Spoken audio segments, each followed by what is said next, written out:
School bell बजती है और अगले ही सेकंड गोली चलती है। क्लासरूम में बुक्स नहीं, लाशें गिर रही होती हैं। टीचर्स ज़ॉम्बीज बन चुके हैं, कॉरिडोर्स ब्लड से भरे हैं और बच्चे गन उठा के भाग रहे हैं। ये ज़ॉम्बी अपोकलिप्स नहीं, ये सर्वाइवल वॉर है। एक लड़का, एक बेसबॉल बैट और पूरा स्कूल उसका दुश्मन। High school of the dead. यहाँ हीरो बनना मतलब पहले खून बहाना।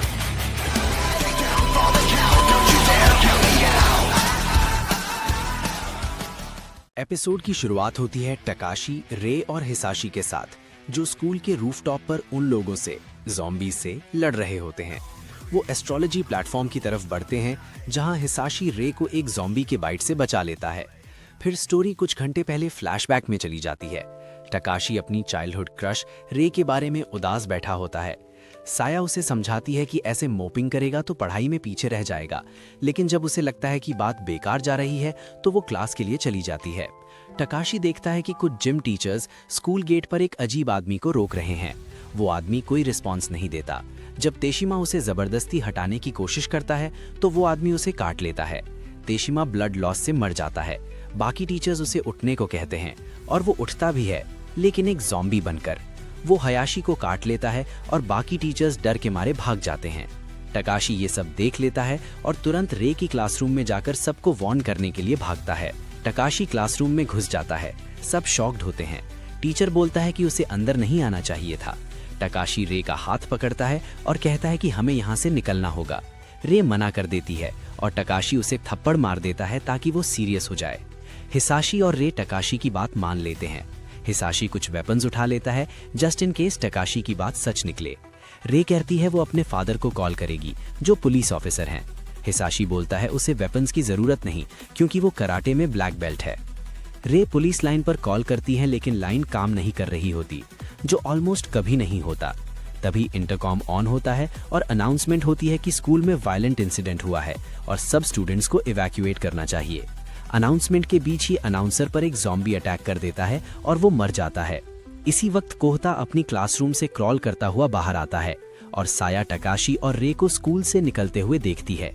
साई को स्कूल में एक मेकशिफ्ट श्राइन के पास प्रार्थना कर रही होती है, फिर अपनी वुडन स्वॉर्ड उठाती है। शिजुका सेंसे नींद से उठती है, बिना जाने कि स्कूल में क्या हो चुका है। स्कूल के अलग अलग हिस्सों में स्टूडेंट्स शॉक्ड होते हैं। जब एक चॉक टीचर के पोडियम से गिरता है तो सब पैनिक कर जाते हैं और भागने लगते हैं, जिससे स्टैम्पीड क्रिएट हो जाता है। हिसाशी टकाशी को बताता है कि एडमिनिस्ट्रेटर्स ऑफिस के रास्ते से एस्केप किया जा सकता है। रास्ते में उनका सामना वाकिसाका से होता है, जो अब ज़ॉम्बी बन चुका होता है। रे मेकशिफ्ट स्पीयर से उसके दिल पर वार करती है, लेकिन वो नहीं मरता। हिसाशी उसे पकड़ लेता है और रे को स्पीयर निकालने को कहता है। वो उसकी गर्दन तोड़ने की कोशिश करता है, लेकिन ज़ॉम्बी की ताकत अननेचुरल होती है। वाकिसाका हिसाशी को काट लेता है। टकाशी बेसबॉल बैट से उसके सिर पर मारकर उसे मार देता है। तीनों देखते हैं कि बाकी स्टूडेंट्स को ज़ॉम्बीज आसानी से मार रहे हैं। हिसाशी सजेस्ट करता है कि रूफटॉप पर जाना ज्यादा सेफ होगा। रूफटॉप पर पहुंचकर वो पूरा शहर केओस में देखते हैं। थोड़ी देर बाद सेल्फ डिफेंस फोर्सेस के हेलीकॉप्टर्स आते हैं। रे मदद के लिए हाथ हिलाती है, लेकिन हिसाशी बोलता है कि वो रेस्क्यू के लिए नहीं आए हैं। लाइब्रेरी में मिसुजू और तोशिमी भाग रहे होते हैं। तोशिमी को एक ज़ॉम्बी पकड़ लेता है। वो मिसुजू से मदद मांगती है, लेकिन मिसुजू अपनी जान बचाने के लिए उसे लात मार देती है और भाग जाती है। उसे पता नहीं चलता कि पीछे 3 और ज़ॉम्बीज हैं जो उसे मार देते हैं। कहीं और एक टीचर सिचुएशन को एक्सेप्ट नहीं कर पाता और पागल होकर सुसाइड कर लेता है। रूफटॉप पर ज़ॉम्बीज तीनों को घेर लेते हैं। वो फाइट करते हुए ऑब्जर्वेटरी तक पहुंचते हैं और एंट्री ब्लॉक कर देते हैं। थोड़ी देर बाद हिसाशी अपने बाइट वूंड की वजह से बीमार पड़ने लगता है। वो टकाशी से कहता है कि उसे नीचे धक्का दे दे ताकि वो ज़ॉम्बी बनकर वापस ना आए। टकाशी मान जाता है, लेकिन रे इमोशनल हो जाती है और उसे रोकने की कोशिश करती है। हिसाशी मर जाता है और फिर ज़ॉम्बी बनकर वापस उठता है। टकाशी मजबूरी में उसे मार देता है ताकि रे को नुकसान ना हो। रे हिसाशी की डेथ से कंप्लीटली टूट जाती है और कहती है कि वो भी ज़ॉम्बी बन जाना चाहती है। टकाशी उसे समझाता है कि उसने हिसाशी को सिर्फ उसकी प्रोटेक्शन के लिए मारा था, लेकिन रे गुस्से में बोलती है कि शायद टकाशी ने जेलसी में ये किया क्योंकि हिसाशी उसके साथ रिलेशनशिप में था। टकाशी इस बात से हर्ट हो जाता है और कहता है कि वो अकेला ही बाकी ज़ॉम्बीज को मारने चला जाएगा। रे उसे रोक लेती है। समझ जाती है कि टकाशी अकेला गया तो मर जाएगा। वो रोते हुए माफी मांगती है और उससे साथ रहने को कहती है। टकाशी रे को गले लगाता है और सोचता है जिस दिन सब कुछ खत्म हुआ उस दिन उसने अपने बेस्ट फ्रेंड को मारा और पहली बार अपनी जिंदगी की सबसे प्यारी लड़की को गले लगाया। बचे हुए स्टूडेंट्स हॉलवे के अंदर ज़ॉम्बीज से भागते हुए चिल्लाते हैं। साया और हिरानो उन्हें भागते हुए देखते हैं और खुद भी वहां से निकल जाते हैं। एक डिल्यूजनल स्टूडेंट जो ज़ॉम्बी के काटने से इन्फेक्टेड हो चुका होता है एक ज़ॉम्बी के पास चला जाता है और उसे खा लिया जाता है। हिरानो साया से पूछता है कि वो कहाँ जा रहे हैं और स्टाफ रूम जाने का सजेशन देता है। साया रुक जाती है और पूछती है कि क्या वो मरना चाहता है या जीना। साया बताती है कि और लोगों ने भी वही आइडिया सोचा था और सीन दिखाया जाता है जहां 6 स्टूडेंट्स स्टाफ रूम के दरवाजे पर टीचर से अंदर लेने की भीख मांग रहे होते हैं। अनफॉर्चुनेटली उनमें से 2 ज़ॉम्बी बनकर बाहर आते हैं और उन स्टूडेंट्स पर अटैक कर देते हैं। साया कहती है कि वो जीना चाहती है और हिरानो को जल्दी चलने के लिए कहती है। ऑब्जर्वेटरी प्लेटफॉर्म पर तकाशी अपने दोस्त हिसाशी की लाश को देखते हुए बैठा होता है। रे तकाशी से उसका फोन मांगती है और बताती है कि इमरजेंसी लाइन बिजी होने के बावजूद उसके फादर ने एक स्पेशल इमरजेंसी नंबर दिया था। वो नंबर डायल करती है और अपने फादर से कनेक्ट हो जाती है। उसके फादर को लगता है कि तकाशी कॉल कर रहा है क्योंकि फोन की लोकेशन तकाशी के एड्रेस से मैच करती है। वो बताते हैं कि पूरा शहर पैनिक में है और कॉल डिस्कनेक्ट होने से पहले स्कूल छोड़ने को कहते हैं। रूफटॉप पर अनडेड होने की वजह से वो वाटर होस का यूज करके बाहर निकलने का डिसीजन लेते हैं। हॉलवेज में ज़ॉम्बीज दूसरे अनडेड बॉडीज को खींचते और खाते हुए दिखते हैं। हिरानो साया से पूछता है कि क्या उसके पास फोन है और पुलिस को कॉल करने का सजेशन देता है, लेकिन साया बताती है कि और लोग पहले ही कॉल कर चुके होंगे और अभी तक कोई सायरन नहीं सुनी गई। वो एसडीएफ को कॉल करने का सजेशन देता है, पर साया कहती है कि वो भी शायद इसी सिचुएशन में होंगे और जापान की 130 मिलियन पॉपुलेशन उनके साथ अलाइन नहीं है। जब एक ज़ॉम्बी उन्हें देख लेता है तो दोनों वहां से भाग जाते हैं।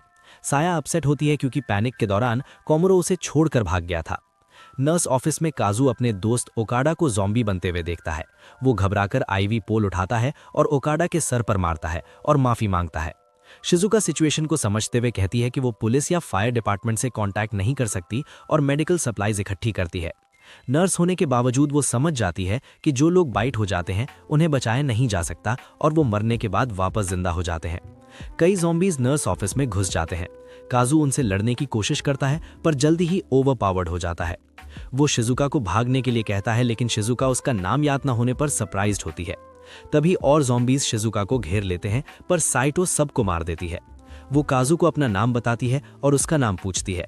नाम जानने के बाद वो पूछती है कि क्या उसे पता है कि बाइट होने पर क्या होता है, और काजू कहता है कि उसे पता है। साइको पूछती है कि क्या वो चाहता है कि उसके दोस्त या फैमिली उसे ज़ॉम्बी के रूप में देखें और उसे मार देने का ऑफर करती है, जिसे काजू एक्सेप्ट कर लेता है। 2 और ज़ॉम्बीज अंदर आते हैं जिन्हें आसानी से मार दिया जाता है। स्कूल के वर्कशॉप एरिया में साया हिरानो से पूछती है कि क्या वो मिलिट्री नर्ड या गन फ्रीक है। हिरानो एक नेल गन ढूंढ लेता है और ज़ॉम्बीज बाहर दरवाजे पर आ जाते हैं। वो एक्स्ट्रा गैस कंटेनर और नेल्स ढूंढता है। उसका बिहेवियर सीरियस हो जाता है। वो कैलकुलेट करता है कि नेल गन का वेट 9 पाउंड्स है और उसे सही एम के लिए साइट की ज़रूरत है। वो लकड़ी के टुकड़ों, पेंसिल, इरेजर और टेप से एक मेकशिफ्ट साइट बना लेता है जब ज़ॉम्बीज दरवाज़ा तोड़ रहे होते हैं। जब ज़ॉम्बीज साया के करीब आ जाते हैं, हिरानो उनमें से एक को मार देता है। रूफटॉप पर तकाशी रई से पूछता है कि क्या वो प्लान के लिए रेडी है। पहले वो वाटर होस कंट्रोल नहीं कर पाता, लेकिन बाद में वो उसे ज़ॉम्बीज पर डायरेक्ट करता है, जिससे हाई प्रेशर के कारण वो मर जाते हैं। वर्कशॉप में हिरानो साया को एक्स्ट्रा नेल्स बैग में भरने के लिए कहता है, जिसे वो पहले मना करती है। हिरानो की ग्रिम स्माइल देखकर वो तुरंत मान जाती है। जब और ज़ॉम्बीज आते हैं, हिरानो उन पर नेल गन से फायर करने के लिए रेडी होता है। तकाशी रई से पूछता है कि क्या वो बिल्डिंग के अंदर वापस जाने के लिए रेडी है, क्योंकि अंदर सिचुएशन ज़्यादा खराब होगी। रई पूछती है कि वो कहाँ जा रहे हैं और तकाशी बताता है कि वो अपने घर जाकर सर्वाइवर्स की मदद करेंगे। दोनों सोचते हैं कि ये आइडिया सही है, क्योंकि रई के फादर खुद को डिफेंड कर सकते हैं, जबकि तकाशी के फादर घर पर नहीं है और उसकी माँ एलिमेंट्री स्कूल में है। तकाशी ये सोचकर घबरा जाता है कि आउटब्रेक वहाँ कैसा होगा। एक और हॉलवे में साया एक ज़ॉम्बी पर गीला कपड़ा फेंक देती है। हिरानो पूछता है कि वो क्या कर रही है और साया कहती है देखने के लिए। वो लॉकर्स पर भी गीला कपड़ा फेंक देती है। ज़ॉम्बी आवाज सुनकर लॉकर्स पर सर मारने लगता है। साया कंक्लूड करती है कि ज़ॉम्बीज पेन इग्नोर करते हैं, आवाज पर रिएक्ट करते हैं और देख नहीं सकते, वरना वो लॉकर्स से नहीं टकराता। कुछ ज़ॉम्बीज उनकी बात सुनकर उनकी तरफ बढ़ते हैं और दोनों भाग जाते हैं। दूसरी हॉलवे में शिजुका साइको से स्टाफ रूम जाने के लिए कहती है क्योंकि वहां फैकल्टी के कार कीज होती हैं। वो पूछती है कि साइको ज़ॉम्बीज को क्यों नहीं मारती, जिसका जवाब साइको देती है कि ज़्यादा लड़ने से मूवमेंट स्लो हो जाती है और घेरे जाने का रिस्क होता है। साइको शिजुका की स्कर्ट का हिस्सा फाड़ देती है ताकि वो तेज भाग सके, जिसका शिजुका विरोध करती है। बाद में वो स्क्रीमिंग सुनते हैं और तकाशी और रेई उस तरफ भागते हैं। हिरानो साया से नेल्स फेंकने को कहता है, लेकिन एक ज़ॉम्बी साया के पास आ जाता है। साया ड्रिल उठाकर ज़ॉम्बी के सर में घुसा देती है और उसे मार देती है, जबकि बाकी 4 लोग उसे देख रहे होते हैं। शिजुका को छोड़कर बाकी सब ज़ॉम्बीज को मार देते हैं। साया कहती है कि जब वो मन बना लेती है तो कुछ भी कर सकती है, लेकिन थोड़ी देर बाद रोने लगती है। साइको उसे कंफर्ट करती है। 6 बचे हुए सर्वाइवर्स बस के जरिए एस्केप करने का प्लान बनाते हैं। तकाशी सबको प्लान बताता है कि पहले अपनी फैमिलीज को सेफ देखेंगे और फिर कहीं सेफ जगह ढूंढेंगे। तब टीवी पर न्यूज आती है और सब देखते हैं कि पूरा शहर ज़ॉम्बीज से भरा हुआ है। जब उन्होंने दुनिया भर में आउटब्रेक के फैलने की न्यूज़ देखी तो सब उसके इम्प्लीकेशंस पर बात करने लगे। रई को उम्मीद थी कि शायद ऑर्डर वापस आ जाएगा, लेकिन साया ने इस आइडिया को पहले ही छोड़ दिया था। शायद साया सही थी और तकाशी भी ये जानता था, लेकिन वह साया से ज़्यादा टैक्टफुल था और बात को थोड़ा सॉफ्ट तरीके से रखना चाहता था। साया ने इसे स्पेनिश फ्लू से कंपेयर किया, जबकि शिजुका को ये ब्लैक डेथ जैसा लगता था। दोनों ही केसेस में पिक्चर बिल्कुल भी अच्छी नहीं थी। वो वायरसेस तब खत्म हुए थे जब उन्हें फैलाने के लिए काफ़ी लोग बचे ही नहीं थे, लेकिन इस आउटब्रेक में ये प्रॉब्लम नहीं लग रही थी, खासकर जब मरे हुए लोग उठकर इसे और फैलाने की कोशिश कर रहे थे। इस ब्लीक सिचुएशन के बावजूद उन्होंने स्कूल छोड़कर अपनी फैमिली को ढूंढने का फैसला किया। वो सब साथ रहेंगे और रास्ते में शायद और सर्वाइवर्स को भी ले लेंगे, लेकिन पहले उन्हें स्कूल से बाहर निकलकर बस तक पहुंचना था और उनके रास्ते में ज़ॉम्बीज का एक होड़ खड़ा था। एक और ग्रुप ऑफ सर्वाइवर्स को रेस्क्यू करने के बाद साया ने अपना बिलीफ बताया कि ज़ॉम्बीज असल में अंधे होते हैं और सिर्फ आवाज़ पर रिएक्ट करते हैं। थियरी अच्छी थी, लेकिन उसे टेस्ट कौन करेगा? तकाशी ने लंबी सांस ली और फिर डिसाइड किया कि वो करेगा। रई ने उसे रोकने की कोशिश की, लेकिन साइको ने उसे पकड़कर रोक ली। उन्हें तकाशी को ये करने देना ही था। तकाशी धीरे से सीढ़ियों से नीचे उतरा और लॉकर एरिया में चला गया। ज़ॉम्बीज ने उसे नोटिस नहीं किया तो उसने एक जूता उठाया और लॉकर में फेंक दिया। ज़ॉम्बीज उस आवाज़ के पीछे चल पड़े और उन्हें निकलने का मौका मिल गया। लेकिन जैसे ही वो बिल्डिंग से बाहर निकले, एक और सर्वाइवर ने अपना वेपन रेलिंग पर मार दिया, जिससे स्कूल में तेज चिलिंग साउंड गूंज उठी। हर ज़ॉम्बी का ध्यान उधर चला गया और वो लड़खड़ाते हुए उनकी तरफ बढ़ने लगे। तकाशी ने सबको भागने के लिए चिल्लाया और साइको के साथ आगे बढ़ गया, ज़ॉम्बीज को हटाता हुआ। रई और कौता बिल्कुल पास ही थे, बाकी लोगों के लिए रास्ता क्लियर करते हुए। एक सर्वाइवर ज़ॉम्बीज के झुंड में फंस गया और मदद के लिए चिल्लाया। उसकी गर्लफ्रेंड साया की वार्निंग्स के बावजूद वापस उसके पास चली गई, जबकि साया कह रही थी कि वो ऑलरेडी गया हुआ है। शिजुका ने कहा कि शायद इस दुनिया में अपने प्यार के साथ मरना इतना बुरा भी नहीं है। रिफ्लेक्ट करने का टाइम बिल्कुल नहीं था, क्योंकि उन्हें जल्दी से बस तक पहुंचना था। शिजुका ड्राइवर सीट पर बैठ गई और कंट्रोल्स समझने की कोशिश करने लगी। तकाशी और साइको ने बस के आसपास के ज़ॉम्बीज को क्लियर किया और फिर सबके साथ बस में चढ़ गई। जैसे ही वो निकलने वाले थे, स्कूल से एक और ग्रुप निकल कर आया। उनके साथ मिस्टर शिडू भी था। रई ने कहा कि बस ले जाओ और उन्हें मरने के लिए छोड़ दो। तकाशी ऐसा नहीं कर सकता था। रई ने उसकी तरफ देखकर कहा कि शिडू को बचाकर उसे पछताना पड़ेगा। जैसे ही सारे सर्वाइवर्स बस में आ गए, शिजुका ने बस चला दी, ज़ॉम्बीज को कुचलते हुए, और गेट तोड़कर बाहर निकल गई। ज़्यादा टाइम नहीं लगा जब तकाशी को समझ आ गया कि रई क्या कह रही थी। शिडू ने डिसाइड कर लिया कि वो ग्रुप का लीडर होगा और अपने साथ बचे हुए स्टूडेंट्स के सपोर्ट से उसने ये पोजीशन ले ली। ये रई के लिए लास्ट स्ट्रॉ था। उसने बस के दरवाजे खोल दिए और चलते बस से कूद गई। तकाशी ने उसे वापस आने के लिए चिल्लाया, लेकिन वो नहीं रुकी। जब शिडू इसे अपनी जीत समझ रहा था, तकाशी भी बस से कूद गया और रई के पीछे दौड़ पड़ा। जब उसने रई का हाथ पकड़ा तो रई ने कहा कि उसने पहले ही वॉर्न किया था कि उसे पछताना पड़ेगा। तकाशी ने उसे समझाने की कोशिश की। अगर वो बस पर वापस आ जाते तो सिटी पहुंचते ही निकल सकते थे, लेकिन रई शिडू के साथ एक और पल भी बिताने को तैयार नहीं थी। तभी एक और बस ज़ॉम्बीज और डरे हुए लोगों से भरी हुई तेज रफ्तार से सड़क पर आई। उसने एक कार को टक्कर मारी और पलट गई, जिससे तकाशी और रई को एक टनल में घुसने पर मजबूर होना पड़ा। बस में आग लग गई और जलते हुए ज़ॉम्बीज खिड़कियों से बाहर लड़खड़ाते हुए निकलने लगे। तकाशी ने साइको को चिल्लाकर कहा कि पुलिस स्टेशन पर 7 बजे मिलना, अगर आज नहीं तो कल। साइको बस पर वापस चढ़ गई, जबकि तकाशी और रई जलती हुई बस से दूर भाग गए। टनल के दूसरे साइड पहुंचकर वो रुक गए और सांस लेने लगे, लेकिन तभी एक और ज़ॉम्बी तकाशी पर झपटा और उसे काटने की कोशिश की। जॉम्बी का मोटरसाइकिल हेलमेट ही एक चीज थी जो उसे बचाए हुए थी। जब तकाशी जॉम्बी से जूझ रहा था, रई ने पेविंग स्लैब से उसे मारा। दोनों खड़े हुए और लड़खड़ाते हुए आगे बढ़ने लगे। अगर जरूरत पड़ी तो वो सिटी तक पैदल ही चले जाएंगे। किस्मत से उन्हें पास ही जॉम्बी की मोटरसाइकिल मिल गई और वो उस पर बैठ गए। तकाशी और रे चोरी की हुई मोटरसाइकिल पर शहर तक पहुंच गए और हालत बिल्कुल अच्छे नहीं लग रहे थे। ज़ॉम्बीज़ के झुंड इधर उधर लड़खड़ाते हुए घूम रहे थे और कई उनकी हर मूवमेंट को फॉलो कर रहे थे। रे सोच रही थी कि क्या कोई उन्हें बचाने आएगा, लेकिन तकाशी को पूरा यकीन था कि वो दोनों बिल्कुल अकेले हैं। ये बात रे को गुस्सा दिला गई। उसे तकाशी का इतना पेसिमिस्टिक होना बिल्कुल पसंद नहीं था। तकाशी के लिए ग्लास हाफ फुल तो दूर की बात थी, ग्लास था ही नहीं। वो कहता था कि वो सिर्फ रियलिस्टिक रह रहा है, लेकिन इससे रे का मूड बिल्कुल ठीक नहीं हुआ। जैसे जैसे और ज़ॉम्बीज़ उनकी तरफ बढ़ने लगे, वो वहां से निकल गए। शहर बिल्कुल सुनसान लग रहा था। छोड़ी हुई गाड़ियां, टूटे हुए शीशे और खुले दरवाजे, जैसे लोग जल्दी में भाग गए हों। हर जगह खून फैला हुआ था। क्या कोई भी जिंदा बचा होगा? खाली सड़कों से गुजरते हुए दोनों पिछले दिन के बारे में सोच रहे थे। तकाशी को यकीन नहीं हो रहा था कि बस सुबह तक दुनिया बिल्कुल नॉर्मल थी और अब लग रहा था कि सब कुछ हमेशा के लिए बदल चुका है। कुछ देर बाद उन्हें एक पुलिस कार दिखी और वो जल्दी से देखने गए कि शायद कोई मदद आ रही हो, लेकिन पुलिस कार एक गार्बेज ट्रक के नीचे कुचली हुई थी, जिसमें दोनों ऑफिसर्स मर चुके थे। रे ने कार का मुआयना किया और वापस आई। उसके पास हैंडकफ्स, एक रिवॉल्वर और कुछ एक्स्ट्रा बुलेट्स थे। दूसरी गन खराब हो चुकी थी, लेकिन बुलेट्स काम आ सकती थी, चाहे वो खून से सनी हुई ही क्यों ना हो। रे धीरे धीरे इस सच को एक्सेप्ट कर रही थी। जो दुनिया वो जानती थी वो खत्म हो चुकी थी। वो लोग लगातार चलते रहे, क्योंकि जब भी रुकते और ज़ॉम्बीज़ निकल आते। थोड़ी ही देर में उन्हें एक गैस स्टेशन पर रुकना पड़ा, लेकिन वहां पेट्रोल निकालने के लिए पहले पैसे डालने पड़ते थे और उन दोनों के पास एक पैसा भी नहीं था। रे गुस्से में तकाशी को वर्स्ट कहने लगी, जिस पर तकाशी ने हिसाशी का जिक्र छेड़ दिया। अगर वो वर्स्ट था तो शायद हिसाशी बेस्ट था। शायद अगर तकाशी की जगह हिसाशी जिंदा होता तो सब कुछ बेहतर होता। तकाशी ने बेसबॉल बैट उठाई और स्टोर के अंदर पैसे लेने चला गया। जाते हुए रे अपने व्यवहार के बारे में सोचने लगी। शायद वो ज्यादा हार्श हो गई थी, शायद दोनों ने ही बहुत कुछ झेल लिया था। जैसे ही तकाशी कैश रजिस्टर पर बैट मारने वाला था, उसने रे की चीख सुनी। वो भागकर बाहर आया और देखा कि एक आदमी चाकू रे के गले पर रख के खड़ा था। आदमी तकाशी पर चिल्लाया कि अपना वेपन गिरा दो, और फिर रे के बारे में बकवास करने लगा, उसका सीना पकड़ते हुए। तकाशी ने उससे पूछा कि क्या वो पागल हो गया है।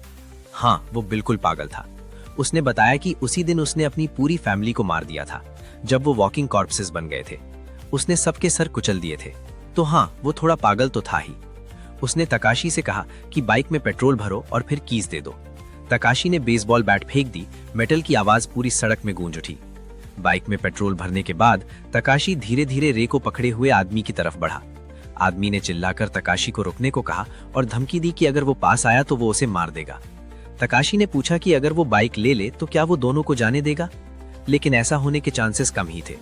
फिर एक पल में तकाशी आगे झपटा और रे की दी हुई गन निकाल ली। उसने सीधा आदमी के सीने पर निशाना लगाया। इतनी दूरी से वो मिस नहीं करने वाला था। आदमी ने गैस के बारे में कुछ बुखलाकर कहा, लेकिन तकाशी को कोई परवाह नहीं थी। उसने ट्रिगर दबा दिया और आदमी के सीने में गोली मार दी। रे वहां से भाग गई जैसे ही वो आदमी जमीन पर गिर पड़ा। वो दर्द से चिल्लाने लगा। उसके जख्म से खून बह रहा था। रे उसके ऊपर खड़ी होकर घूरने लगी। वो लकी था कि उसने उसे खुद गोली नहीं मारी। तकाशी ने रे को याद दिलाया कि उन्हें तुरंत निकलना होगा। उनके पास टाइम नहीं था। रे ने आसपास देखा और समझी कि ज़ॉम्बीज़ उनकी तरफ बढ़ रहे हैं। आदमी जमीन पर दर्द से चिल्ला रहा था। रे बाइक के पीछे बैठ गई और तकाशी को जोर से पकड़ लिया और दोनों वहां से निकल गए, ज़ॉम्बीज़ को छोड़कर जो उनके अटैकर को खत्म कर देने वाले थे। जाते हुए तकाशी ने कहा कि ऐसी चीजें अब और ज्यादा होने वाली हैं। रे पहले इस बात को मान नहीं पाई, लेकिन थोड़ी देर बाद उसने भी हाँ कर दी और तकाशी से चिपक कर उसे जोर से पकड़ लिया।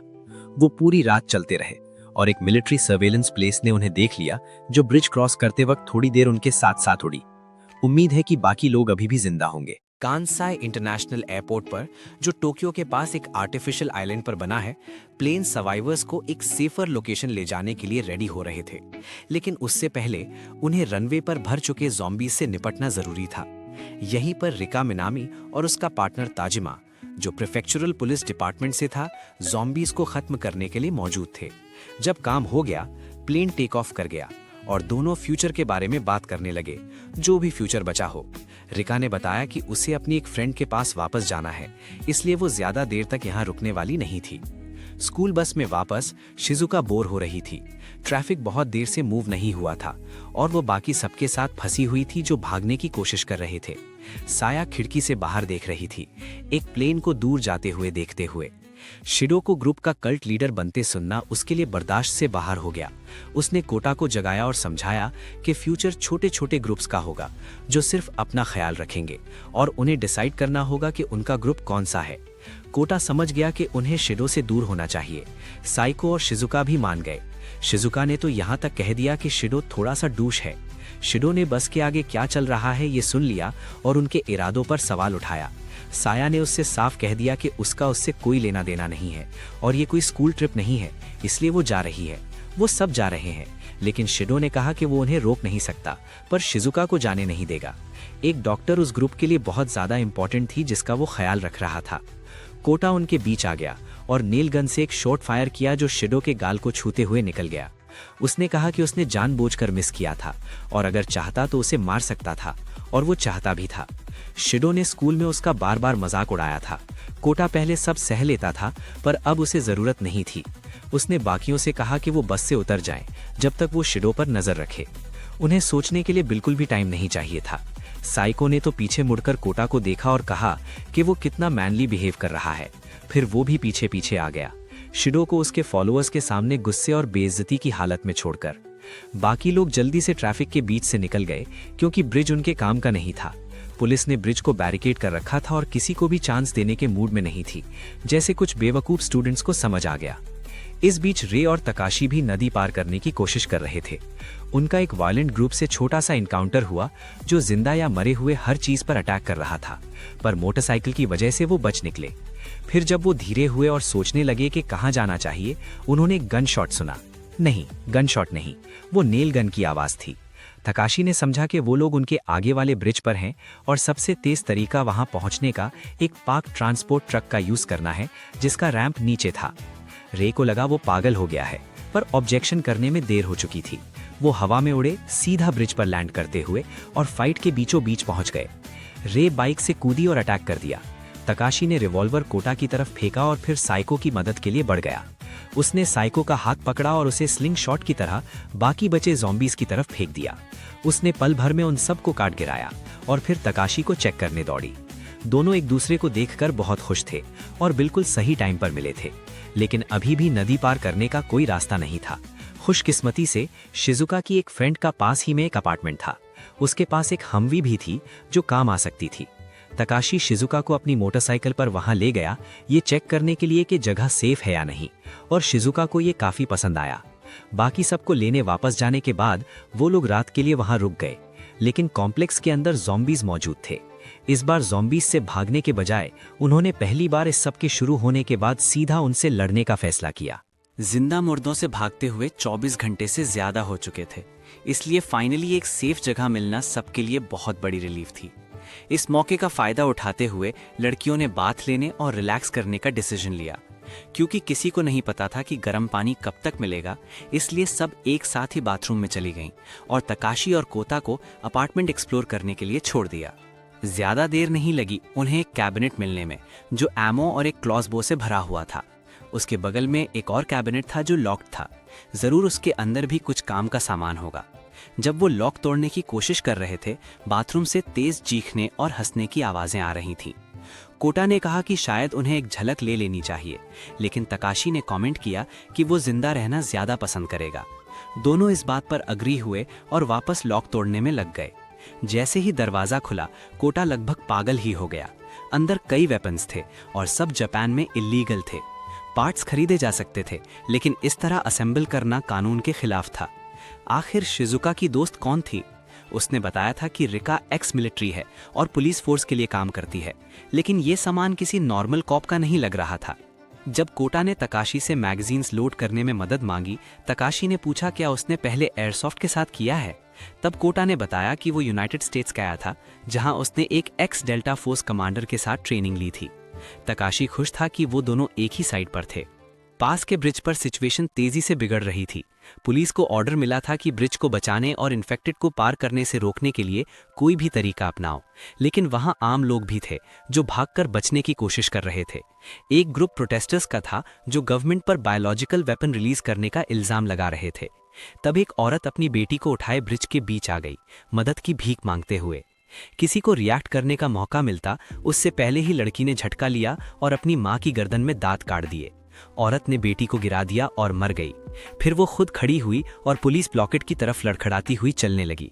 पुलिस ने फायरिंग शुरू कर दी, जिससे प्रोटेस्टर्स और ज्यादा चिल्लाने लगे। कोटा और तकाशी टीवी पर ये सब देख रहे थे जब पुलिस चीफ प्रोटेस्टर्स के पास आया और उन्हें वहां से जाने को कहा।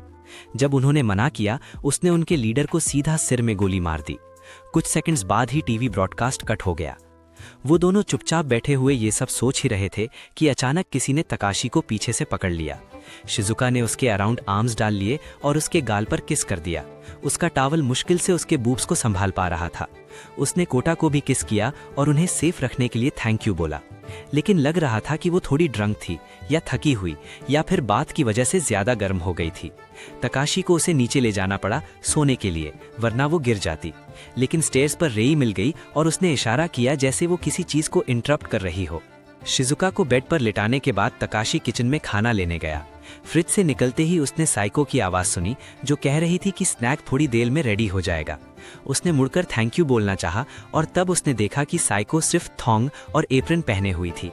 क्योंकि उसके कपड़े फिट नहीं आ रहे थे, इसलिए लॉन्ड्री खत्म होने तक उसे इसी से काम चलाना पड़ा। उसने तकाशी को भी उन सब का ख्याल रखने के लिए थैंक यू बोला और फिर कहा कि उसे उसके फर्स्ट नेम से बुलाए। दोस्तों के लिए वो वही पसंद करती है। तब रेई ने तकाशी को चिल्लाकर बुलाया। उसने कहा कि कभी कभी लड़कियां हेल्पलेस एक्ट करती हैं, इसलिए उसे मदद करनी चाहिए। तकाशी स्टेयर्स पर रेई के साथ बैठ गया और उसकी बात सुनी। रेई बता रही थी कि हिसाशी कितना अच्छा लड़का था, कैसे वो उसकी बात सुनता था और करियोके जाने पर उसके साथ ज्वाइन करता था। वो तकाशी जैसा बिल्कुल नहीं था। ये तकाशी के लिए लास्ट ड्रॉ था। उसने रेई को याद दिलाया कि हिसाशी मर चुका है और ये बात उससे ज्यादा कोई नहीं जानता। वो उठकर जाने ही वाला था कि रेई ने उसकी शर्ट पकड़ ली और उसे रोक ली। वो उसके करीब आई और अपना सिर उसके साथ टिका दिया। उसने कुछ कहा नहीं, लेकिन साफ था कि उसे अफसोस था। तब कुत्ते के भौंकने की आवाज आई और दोनों अलग हो गए। ऊपर से कोटा ने तकाशी को बुलाया और कहा कि आ जाओ।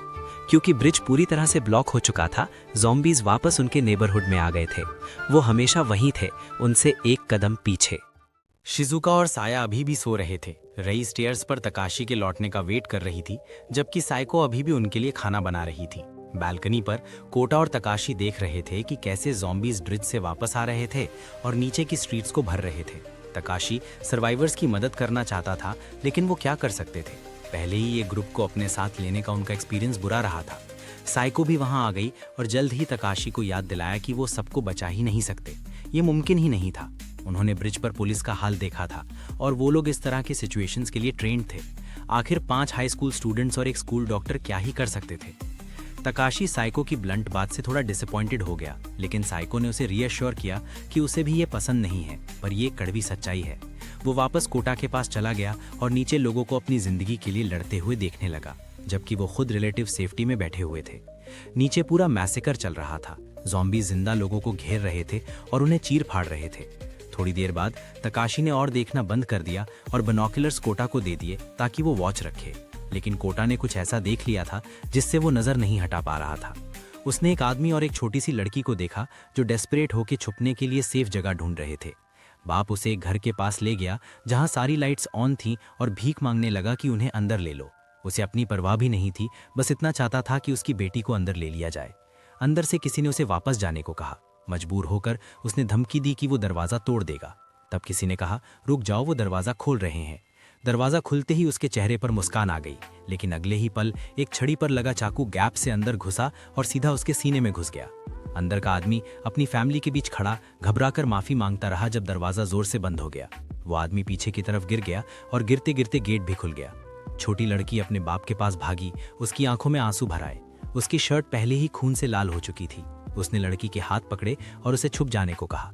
लड़की रोती रही, कहते हुए कि वो उसे छोड़कर नहीं जाना चाहती। उसकी आवाज ज़ॉम्बीज तक पहुंच गई और वो लड़खड़ाते हुए उनकी तरफ आने लगे। लड़की ने अपने बाप के बेजान शरीर को पकड़ लिया। जैसे ही पहला ज़ॉम्बी पास आया, वो उसकी तरफ बढ़ा, हवा में ही दांत चबाते हुए। तब एक जोर की आवाज हुई और ज़ॉम्बी जमीन पर गिर गया। फिर एक और। चारों तरफ ज़ॉम्बीज गिरते जा रहे थे। कोटा ने तकाशी से कहा कि वहां एक छोटी लड़की है और उसे बचाना ही होगा। वो कवरिंग फायर देगा। तकाशी भागकर अंदर गया और रेई और साइको को बताया कि क्या हो रहा है। वो बाइक पर जाएगा ज़ॉम्बीज से बचते हुए, जबकि कोटा उन्हें शूट करता रहेगा। रेई ने उसे रिवॉल्वर दिया ताकि वो सेफ रहे। तकाशी बाइक पर चढ़ा और निकलने के लिए रेडी हो गया। जैसे ही साइको और रेई ने गेट खोला, वो निकल पड़ा। ज़ॉम्बीज के बीच से जिगजैग करता हुआ उसके पास से गोलियां गुजर रही थीं। वो उस गार्डन तक पहुंच गया जहां लड़की थी, लेकिन उसकी बाइक एक ज़ॉम्बी के कॉर्प्स पर स्किड हो गई और वो उड़ता हुआ गिर पड़ा। वो तुरंत खड़ा हो गया और खुद को एक बड़ी डिलेमा में पाया। कई ज़ॉम्बीज लड़की के आसपास आ चुके थे और भी गेट की तरफ आ रहे थे। अगर उसने गेट बंद किया तो सब अंदर आ जाते, लेकिन अगर गेट बंद करता तो लड़की ज़ॉम्बीज के हवाले हो जाती। खुशकिस्मती से कोटा ने भी ये देख लिया और स्नाइपर राइफल से और ज़ॉम्बीज को गिरा दिया। तकाशी ने गेट बंद किया और लड़की के पास जाकर उसे तसल्ली देने लगा। उसने कहा कि उसके बाप एक हीरो थे जो उसे बचाने के लिए मर गए। उसने बाप के शरीर पर अपनी शर्ट डाल दी और लड़की को एक फूल दिया ताकि वो उस पर रख सके। फिर उसने कहा कि उन्हें बहुत शांत रहना होगा ताकि और ज़ॉम्बीज अट्रैक्ट ना हो, लेकिन साथ ही उन्हें बाहर निकलने का रास्ता भी ढूंढना होगा और सिर्फ एक ही रास्ता था, गार्डन की दीवार चढ़ना, बहुत चुपचाप। इसी बीच साया और शिजुका उठ चुके थे और देखने आए कि क्या हो रहा है। रेई ने उन्हें बताया कि तकाशी क्या कर रहा है, लेकिन जब उन्होंने एली की तरफ देखा तो साफ हो गया कि तकाशी वहां से वापस नहीं आ पाएगा। उन्हें उस तक पहुंचना होगा। इसलिए उन्होंने सारा सामान रिका के हमवी में लोड किया और उसकी मदद के लिए निकलने की तैयारी की। बैल्कनी से कोटा ने तकाशी को देखा और फिर जल्दी से नीचे आ गया। शिजुका ने जैसे ही हमवी स्टार्ट की, इंजन जोर से गरजा और वो एली में घुसी चली गई। वो फुल स्पीड में ज़ॉम्बीज को कुचलती हुई आगे बढ़ी और दीवार के एंड पर जाकर अचानक रुक गई। साइको जो सिर्फ एप्रन और पैंटीज में हमवी के ऊपर खड़ी थी, गाड़ी रुकते ही हवा में कूद पड़ी और आसपास के ज़ॉम्बीज पर अटैक कर दिया। तकाशी जो एलिस को पीठ पर उठाए हुए था और जीक जो एक छोटा सा कुत्ता था जो एलिस को ज़ॉम्बीज से बचाने की कोशिश कर रहा था, अपने स्वेटर के अंदर संभाले हुए था, 2 लंबी स्टेप्स लेके हमवी के ऊपर कूद पड़ा। कोटा ने शॉटगन से रास्ता साफ किया और फिर साइको भी वापस ऊपर चढ़ गई। रेई ने गाड़ी आगे बढ़ा दी, भीड़ भरी एली को पीछे छोड़ते हुए। उन्होंने लड़की को बचा लिया और बिना किसी नुकसान के वहां से निकल गए। अब बस एक ही प्रॉब्लम बची थी, उन्हें नदी के पार जाने का कोई रास्ता ढूंढना था। उनकी डेयरिंग रेस्क्यू मिशन पूरी तरह से सक्सेसफुल रही।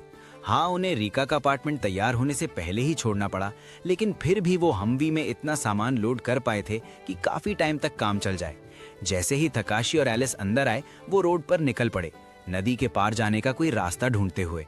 खुशकिस्मती से हमवी थोड़ा सा पानी झेलने के लिए काफी कैपेबल थी, इसलिए उन्होंने एक लो पॉइंट ढूंढा और सीधा नदी के बीच से ड्राइव करते हुए पार निकल गए।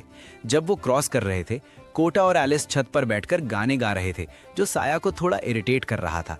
हमवी के अंदर रेई की नींद खुली और उसने पाया कि वो तकाशी पर झुकी हुई थी। उसने मुस्कुराया, फिर नोटिस किया कि कोई और भी उस पर ही सो रहा था। तकाशी और सायाको को जगाने के बाद वो सब नदी के दूसरे साइड हमवी से नीचे उतरे।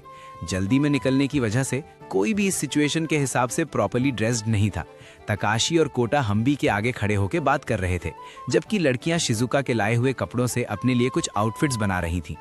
कोटा ने फिर से झांकने का सजेशन दिया, लेकिन तकाशी अभी भी मरने के लिए रेडी नहीं था, इसीलिए उन्होंने लड़कियों को उनकी स्पेस दे दी।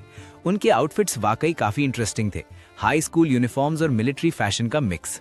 खैर, अब टाइम आ गया था बैंक चढ़ने का और देखने का कि इस साइड दुनिया का क्या हाल है। कोटा और तकाशी सबसे पहले ऊपर चढ़े और एरिया चेक किया, फिर शिजुका को हम भी ऊपर लाने का इशारा किया। कोटा को लगा जैसे उसकी जिंदगी उसकी आंखों के सामने फ्लैश हो गई जब हम भी उसके सर के ऊपर से गरजती हुई गुजरी। हैरानी की बात यह थी कि वहां कोई ज़ॉम्बीज नहीं थे, लोग भी नहीं थे। पूरा एरिया बिल्कुल सुनसान लग रहा था। सब वापस हमवी में बैठे और साया के घर की तरफ निकल पड़े, क्योंकि वही सबसे पास था। तकाशी और रे छत पर बैठकर वॉच रख रहे थे। कुछ अजीब चल रहा था, सब कहाँ गए थे? फिर एक मोड़ पर मुड़ते ही उन्होंने उन्हें देख लिया। एक छोटा सा ग्रुप था तो वो मुड़ गए, लेकिन अगले ही पल और ज़ॉम्बीज मिल गए। हर मोड़ पर और ज्यादा ज़ॉम्बीज दिखने लगे। शिजुका ने एक्सीलरेटर दबा दिया और उन सबको कुचलने का प्लान बनाया। तब सायाको की नजर रोड ब्लॉक करते हुए वायर्स पर पड़ी। उसने चिल्लाकर रुकने को कहा, लेकिन तब तक देर हो चुकी थी। शिजुका बस गाड़ी मोड़ सकती थी और साइड से टक्कर मार सकती थी। टायर ज़ॉम्बीज पर स्किड हुए और फिर अचानक ग्रिप मिल गई। शिजुका ने जोर से ब्रेक्स लगा दी, जिससे रेई हमवी से नीचे गिर गई। उसकी पीठ हुड पर जाकर लगी और फिर वो रोड पर गिर पड़ी। तकाशी तुरंत उसके पीछे कूदा और ज़ॉम्बी होड़ को रोकने की कोशिश करने लगा। उसकी शॉटगन इतना जोर से किकबैक कर रही थी कि उसका एम बिल्कुल बिगड़ गया। फिर जब उसने रीलोड करना चाहा, कार्ट्रिजेस हाथ से गिर गए। वो रई के पास भागा और उस गन को यूज करने का डिसीजन लिया जो उसने बांधी हुई थी, लेकिन वो गन निकाल नहीं पा रहा था, इसीलिए उसे रई के ऊपर लेट कर ही फायर करना पड़ा। साया को अपनी प्रैक्टिस स्वॉर्ड के साथ होड के बीच घुस गई, जितना हो सके स्लैश और स्ट्राइक करती हुई और तकाशी की गन से आने वाली बुलेट से बचते हुए। कोटा हम्बी के ऊपर से सपोर्ट दे रहा था और यहाँ तक कि साया भी लड़ने आ गई, लेकिन सिचुएशन होपलेस लग रही थी क्योंकि जितना ज्यादा शोर होता उतने ही ज्यादा ज़ॉम्बीज आ रहे थे। तकाशी खड़ा हुआ और साया की तरफ गया जिसका एमो खत्म हो चुका था। उसने उससे शॉटगन वापस ले ली और होड की तरफ बढ़ने लगा। शायद वो उनका ध्यान अपनी तरफ खींच सके या बाकी लोगों को वायर्स के पार जाने का टाइम दे सके। कोटा ने एलिस को दूसरी साइड उतारने की कोशिश की, लेकिन उसने जाने से मना कर दिया। उसने कोटा की आंखों में वही लुक देखी जो उसके बाप की आंखों में थी, उसके मरने से थोड़ी देर पहले। सायाको और तकाशी होड में घुस गए, जैसे तैसे फाइट करते हुए।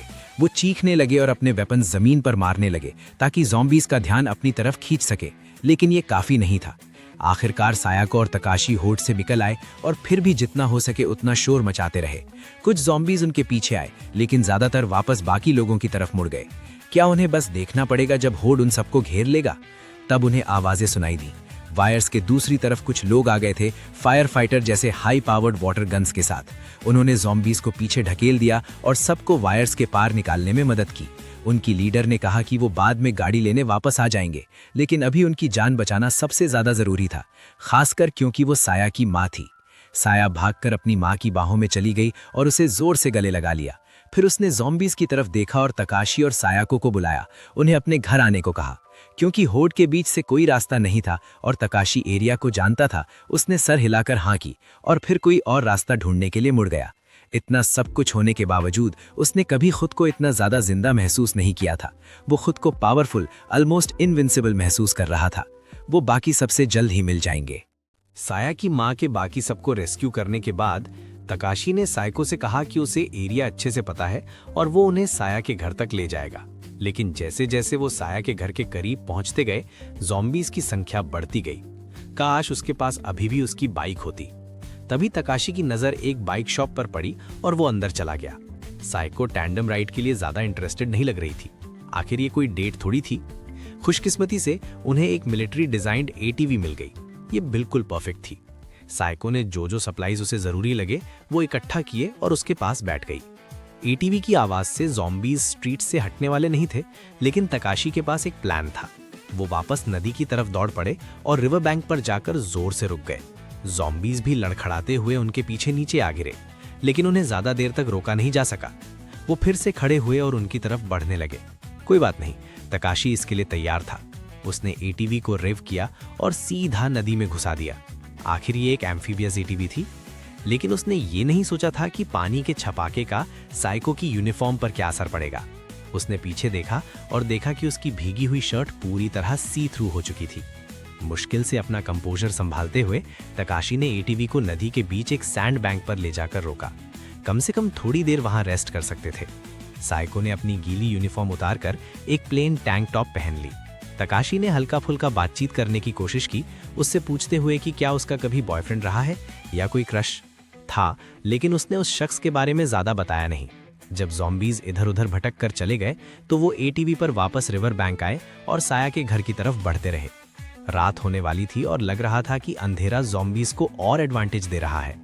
और भी ज्यादा ज़ॉम्बीज स्ट्रीट्स पर आ गए थे। तकाशी के दिमाग में एक और आइडिया आया। उसने एटीवी को पार्क के फाउंटेन में चला दिया, फिर हैंडल को ऐसे सेट कर दिया कि एटीवी बिना उनके ही चलती रहे, ताकि ज़ॉम्बीज फाउंटेन की तरफ अट्रैक्ट हो जाएं और वो निकल सके। शॉटगन से और शोर ना करते हुए साइको ने लीड ली और आसानी से ज़ॉम्बीज को साइड में गिराती चली गई। फिर अचानक वो रुक गई जब उसके सामने अनडेड बच्चों का एक ग्रुप आ गया। तकाशी उसकी मदद के लिए दौड़ा और बिल्कुल टाइम पर पहुंच गया। उसने डिसाइड किया कि आगे बढ़ना सेफ नहीं है, इसलिए वो दोनों एक श्राइन में छुप गए। वो काफी वेल फोर्टिफाइड लग रहा था, इसलिए ज्यादा प्रॉब्लम नहीं होनी चाहिए थी। तकाशी ने बताया कि साइको की यूनिफॉर्म सूख चुकी है और एक स्क्रीन के पीछे चला गया ताकि वो चेंज कर सके। जब वो कपड़े पहन चुकी तो वो वापस आया और टेंशन तोड़ते हुए बताया कि उसे एक पोर्टेबल टॉयलेट मिल गया है जो वो रख सकती है। साइको थोड़ी अनईजी लग रही थी, लेकिन तकाशी उसके पास्ट के बारे में उस पर प्रेशर डालने वाला नहीं था। उसने गहरी सांस ली और कहा कि वो खुद ही इस बारे में बात करना चाहती है। शायद तकाशी का जानना जरूरी था। साइको ने बताया कि उसने लगभग किसी को मार ही दिया था और उसका मानना था कि इस वजह से वो प्यार डिजर्व नहीं करती। अनडेड बच्चों वाली घटना ने उसे फिर याद दिला दिया कि वो एक मॉन्स्टर है। 4 साल पहले स्कूल से घर आते वक्त उस पर हमला हुआ था। उसके पास उस वक्त उसकी प्रैक्टिस स्वॉर्ड थी और जब उसे समझ आ गया कि उसका पलड़ा भारी है तो उसने उस आदमी को पास आने दिया ताकि वो उसे पूरी तरह खत्म कर सके। शुरू में शायद ये सेल्फ डिफेंस थी, लेकिन ज्यादा देर तक नहीं। उसे मजा आने लगा। किसी की जिंदगी अपने हाथों में होने का ख्याल उसे थ्रिल देता था।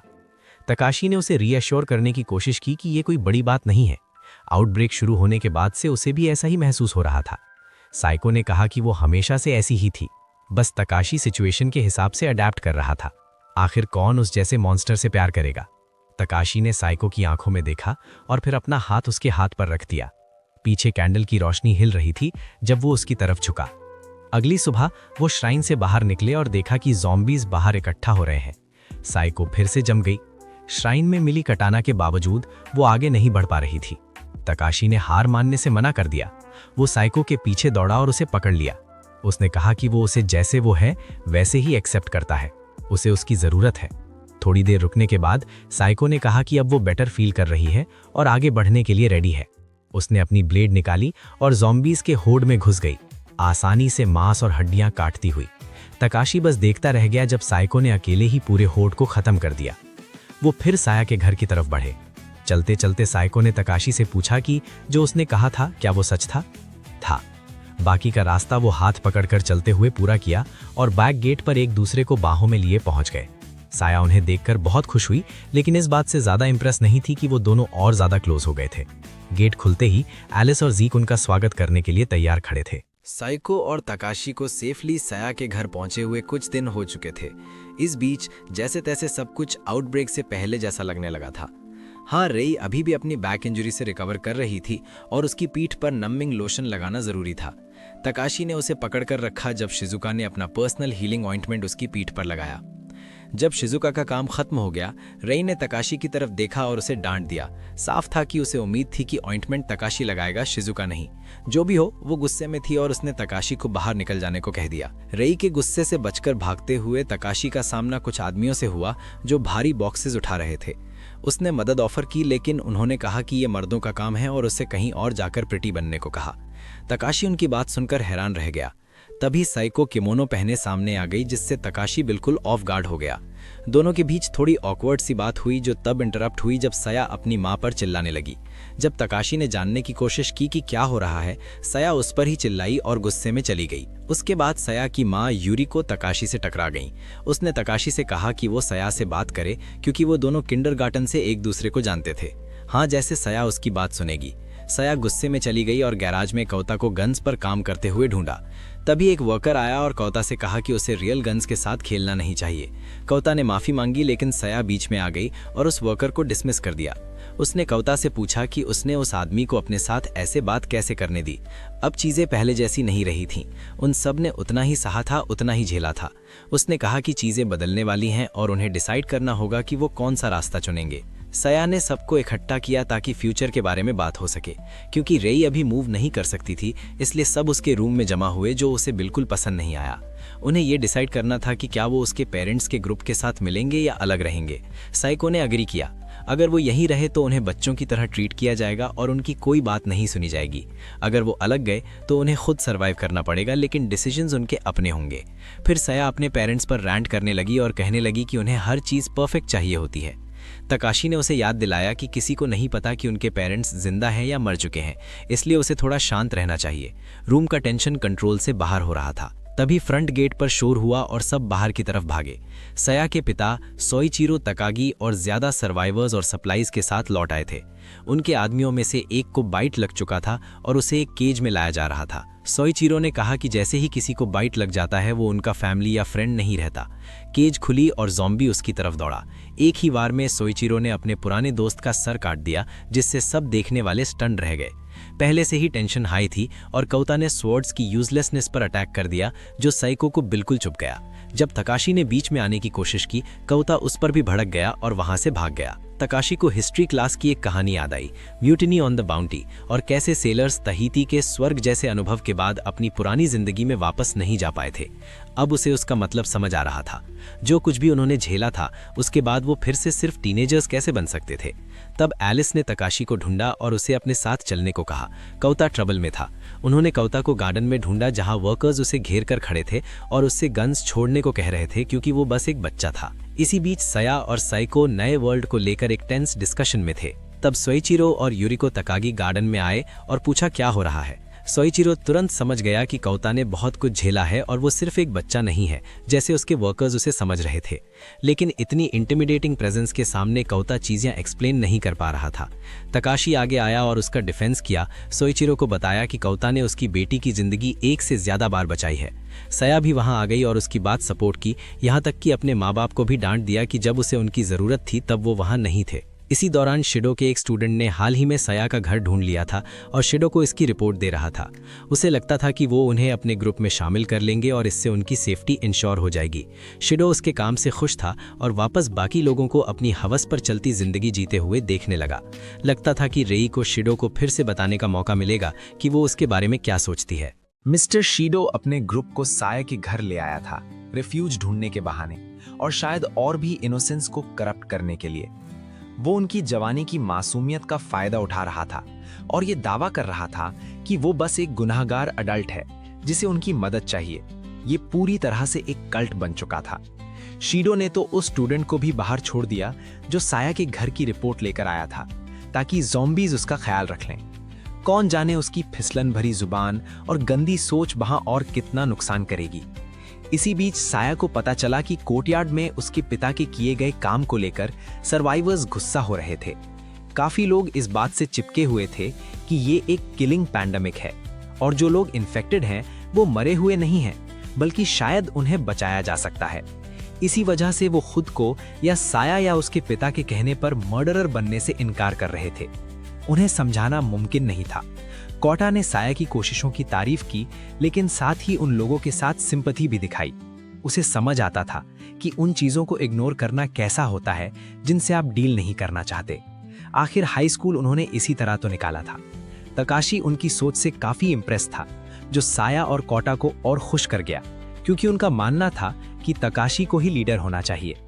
साइको की मुलाकात सोइचिरो से हुई, जो उस आदमी की बेटी को एक गिफ्ट देना चाहते थे जिसने उसे ट्रेन किया था। उसने साइको को एक मशहूर तलवार दी जो कई बैटल्स में इस्तेमाल हो चुकी थी और जिसका ब्लेड कभी डल या स्क्रैच नहीं हुआ था। साइको ने कहा कि उसे ये तलवार उसके पिता को देनी चाहिए, लेकिन सोइचिरो जिद्दी था। वो चाहता था कि साइको उसकी बेटी का ख्याल रखे। साइको मान गई, लेकिन फिर उसने सजेस्ट किया कि तलवार तकाशी को दी जाए, जिसे वो अपना लीडर मानता है। सोइचिरो को लगता था कि तकाशी एक अच्छा युवा आदमी बन चुका है, लेकिन वो ये भी मानता था कि वो अब खुद को रोक रहा है और दुनिया उसके आगे बढ़ने का इंतजार नहीं करेगी। तकाशी अपने रूम में गया और साया और कौटा की बातों के बारे में सोचने लगा। जब वो लीडर बनने के ख्याल पर विचार कर रहा था, तब रे अंदर आई और उसे बताया कि वो पहले से ही लीडर है। उसने उन सबको कई बार बचाया था और हमेशा लड़ने के लिए तैयार रहता था। उसके बिना वो यहाँ तक कभी नहीं पहुँच पाते। रे ने कहा कि उसे अफसोस है कि उसने पहले ये बात नहीं देखी और माना कि उसने उसे दर्द पहुंचाकर गलती की। तकाशी ने उसे बेड पर गिरा दिया और कहा कि उसे समझ नहीं आ रहा था कि उसे किस करें या मारे। वो उसकी बातों पर कैसे भरोसा करे। रे गुस्से और दर्द के साथ वहां से चली गई और शायद वो दर्द सिर्फ फिजिकल नहीं था। रे कॉरिडोर में साइको से टकरा गई, जो तकाशी से बात करने के लिए बाहर इंतजार कर रही थी। साइको ने कहा कि उसे लगा कोई अंदर है, लेकिन कोई आवाज नहीं आ रही थी, इसलिए वो बाहर रुक गई। रे ने उससे कहा कि उसे अंदर जाना चाहिए, शायद वो तकाशी को खुश कर सके। साइको ने रे से कहा कि वो उसे उसके फर्स्ट नेम से बुलाए, क्योंकि वो दोस्त हैं, लेकिन रे इस बारे में सोचना नहीं चाहती थी। उसे पता था कि उसने तकाशी को खो दिया है। साइको से बात करने के बाद तकाशी सोइचिरो से मिलने गया और बताया कि वो अपनी माँ और रे के पेरेंट्स को ढूंढने जा रहा है। वो सुबह तक वापस आ जाएगा, लेकिन सोइचिरो ने कहा कि वो ये गारंटी नहीं कर सकता कि वो और सर्वाइवर्स को अपनाएंगे और वो और इंतजार नहीं कर सकते। तकाशी ने कहा कि अगर वो वापस ना आए तो उनके बिना ही निकल जाना। फिर वो फ्रंट हॉल में रे से मिलने गया। साइको भी वहां आ गई, लड़ाई के लिए तैयार कपड़ों में और अपनी नई तलवार के साथ। वो भी उनके साथ जाना चाहती थी। फिर बाकी सब भी आ गए। लग रहा था कि सब साथ जा रहे हैं। तभी रे अपने रूम से दौड़ती हुई निकली और मेन एंट्रेंस से बाहर आ गई। उसने अपनी बायोनेट शीडो पर तान दी, जो अभी अभी अपने स्टूडेंट्स के साथ अंदर आया था। वो लड़खड़ा गया और नकली हैरानी दिखाने लगा कि रे अचानक उस पर अटैक क्यों कर रही है, जबकि उसे सब कुछ अच्छी तरह पता था। शीडो का पिता एक करप्ट पॉलिटिशियन था, जिसने अपने बेटे का इस्तेमाल करके रे को 1 साल रिपीट करवाया था, उसके पिता की इन्वेस्टिगेशन के पनिशमेंट के तौर पर। रे ये जानती थी और इन्वेस्टिगेशन में रुकावट ना आए इसलिए चुप रही थी। अब उसे फर्क नहीं पड़ता था। जब बात और गर्म हो गई तब सोइचिरो बाहर आया और रे से कहा कि उसे मार दे। हो सकता है उसके शीडो के पिता से पहले रिश्ते रहे हों, लेकिन अब उसका कोई मतलब नहीं था। तकाशी बीच में आने ही वाला था कि साइको ने उसे रोक लिया और कहा कि ये डिसीजन रे को ही लेना होगा। आखिरकार रे ने उसे जिंदा छोड़ दिया, लेकिन शीडो और उसके करप्ट स्टूडेंट्स को तकागी रेजिडेंस से निकाल दिया गया। जब रे ने शीडो की बस को कंपाउंड से जाते देखा तो उस पर एक अजीब सी शांति छा गई। किसी को भी अंदाजा नहीं था कि चीजें अब एक भयानक मोड़ लेने वाली हैं। चेन ऑफ कमांड टूटने के साथ यूनाइटेड स्टेट्स ने अपने सभी दुश्मनों पर एक प्रीएम्प्टिव स्ट्राइक लॉन्च कर दी। उन्होंने भी जवाब में हमला किया। न्यूक्स आसमान में उड़ते हुए शहरों और इम्पोर्टेंट साइट्स को निशाना बना रहे थे, लेकिन इससे भी ज्यादा खतरनाक कुछ होने वाला था। कई और मिसाइल्स और ऊपर उठते चले गए। उनका टारगेट क्या था? शिजुका को अभी अभी एक जबरदस्त बात याद आई। वो खुशी से लगभग उछल रही थी जब उसने कोता से उसका फोन मांगने को कहा। सारे बटन सही जगह पर हैं या नहीं चेक करने के बाद उसने रीका का नंबर डायल किया और कॉल कनेक्ट हो गई। शिजुका ने रीका को बताया कि उनकी गन्स ले ली गई हैं, लेकिन रीका बिल्कुल भी परेशान नहीं हुई। उसे बस ये जानना था कि शिजुका इस वक्त कहाँ है। लेकिन जैसे ही शिजुका उसे बताने वाली थी, फोन सिजल करने लगे। एक पल के लिए आसमान में तेज रोशनी छा गई और फिर खामोशी। साया को इस बात का बहुत बुरा एहसास हुआ और उसने रे से अपनी गन का स्कोप चेक करने को कहा। वो काम नहीं कर रहा था। बिल्कुल वैसा ही था जैसा उसने डर रखा था। ये एक हाई ऑल्टीट्यूड न्यूक्लियर एक्सप्लोजन था और इसने जमीन पर ईएमपी के असर फैला दिए थे। कोई भी इलेक्ट्रिकल चीज काम नहीं करेगी। जो गाड़ियां कंप्यूटर्स पर चलती हैं वो सब डेड हो चुकी हैं। गेट बंद करने वाले मोटर्स तक काम नहीं कर रहे थे। शिडो, जो तकागी रेजिडेंस से निकलकर जा रहा था, अचानक उसने महसूस किया कि बस के ब्रेक्स काम नहीं कर रहे हैं। बस एक फोर्कलिफ्ट ट्रक से टकरा गई जो उनके निकलने के लिए बैरियर हटा रहा था। बस इतना ही ज़ॉम्बीज के लिए काफी था और क्रैश की आवाज सुनते ही उनके झुंड वहां आ गए। ज़ॉम्बीज ओपनिंग के थ्रू घुस गए और घर की तरफ बढ़ने लगे। सोइचिरो ने गेट्स बंद करने के लिए चिल्लाया, लेकिन मोटर्स ना होने की वजह से उन्हें मैनुअली बंद करना पड़ा और उन्हें लॉक करना भी मुमकिन नहीं था। वैसे भी उससे कोई फर्क नहीं पड़ता। झुंड बढ़ता ही गया जब तक गेट उसका बोझ बर्दाश्त नहीं कर पाया। गेट टूटकर गिर गया और ज़ॉम्बीज कंपाउंड में घस आए। उन्होंने सर्वाइवर्स के कैंप पर हमला कर दिया, जिससे जो लोग उनकी मौजूदगी को मानने से इनकार कर रहे थे उनका दिल अचानक बदल गया। लेकिन कईयों के लिए तब तक बहुत देर हो चुकी थी। सोइचिरो और यूरिको ने अपने लोगों को इकट्ठा किया और लड़ने के लिए तैयारी की। अगर वो बगल वाली बिल्डिंग तक पहुंच पाते तो शायद बचने का मौका मिल सकता था, लेकिन इसका मतलब था कि जो भी लड़ सकता था उसे लड़ना पड़ेगा। फिर सोइचिरो ने तकाशी की तरफ देखा और पूछा कि वो अब तक अपने पेरेंट्स को ढूंढने क्यों नहीं गया। अब या तो अभी या कभी नहीं। तकाशी ने इशारा समझा और ग्रुप को हमवी की तरफ ले गया, लेकिन हमवी अभी पूरी तरह रेडी नहीं थी। कुछ एडजस्टमेंट्स की जरूरत थी और क्योंकि सारी इलेक्ट्रॉनिक्स ट्रिपल कॉपर प्लेटेड थी, इसलिए वो ईएमपी से बच गई थी। जब तक मैकेनिक हमवी के साथ आखिरी बार छेड़छाड़ करता, उन्हें ज़ॉम्बीज को रोक कर रखना था। तकाशी, साइको, हिरानो और रे लड़ाई में कूद पड़े। साया भी बीच में आ गई।